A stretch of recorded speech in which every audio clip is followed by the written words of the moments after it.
दोस्तों नमस्कार। यदि सोने के बारे में मैं देखना चाहूँ तो मैं आपको याद दिलाना चाहूँगा 2007-8 ये एक साल जब मई जून के दरमियान सोने का रेट करीबन 13-13.5 हजार तक चला गया था और उसके बाद 2-3 दिनों में सोने का रेट 1.5 से 2 हजार तक गिरा।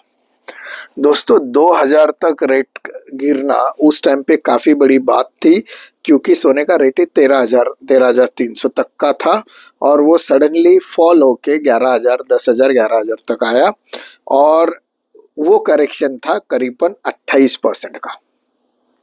ये करेक्शन काफी दिनों तक नहीं था, तो 2-3 दिनों में 4 दिनों में ये करेक्शन हुआ एंड वापस सोना इस्टेब्लिश हुआ 1-2 महीने के बाद 13,000 के ऊपर। सिमिलर लाइंस पे और एक साल मैं आपको लोगों को बताना चाहूंगा जो था 2016। 2016 में सोना 32-33 हजार 32,000 से लेके 33,000 तक था in the month of June July, और उसके बाद सोना जनवरी 32-33,000 पे था एंड सडनली सोना नीचे आया in the month of April May में जो था 24,400। तो उसका भी यदि हम एवरेज देखें तो 8 से 9 हजार गिरा, लेकिन जो बढ़ना और चढ़ने के बीच का जो डिफरेंस है उसे हम इन टर्म्स ऑफ परसेंटेज देखें तो 25 से 28% सोना ऊपरी लेवल से नीचे करेक्ट हुआ। 8 की बात बोली, 16 की बोली, तो 24 में भी कुछ बोलना चाहिए। तो उसी हिसाब से सोना पिछले 6 महीनों में कंटिन्यूअस ऊपर चढ़ा है।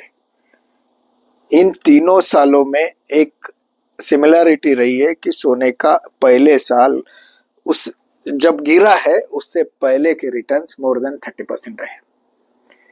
सिमिलर स्टैग्नेंसी के बाद सडनली सोना ऊपर उठना और बाद में नीचे गिरना, ये एक नेचुरल चीज है।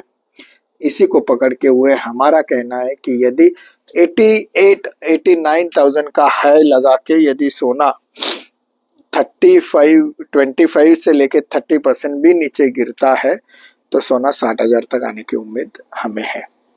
आज यहीं पे रुकते हैं। गर्व से कहिए मी मध्यम वर्गीय। नमस्कार, जय हिंद, जय महाराष्ट्र।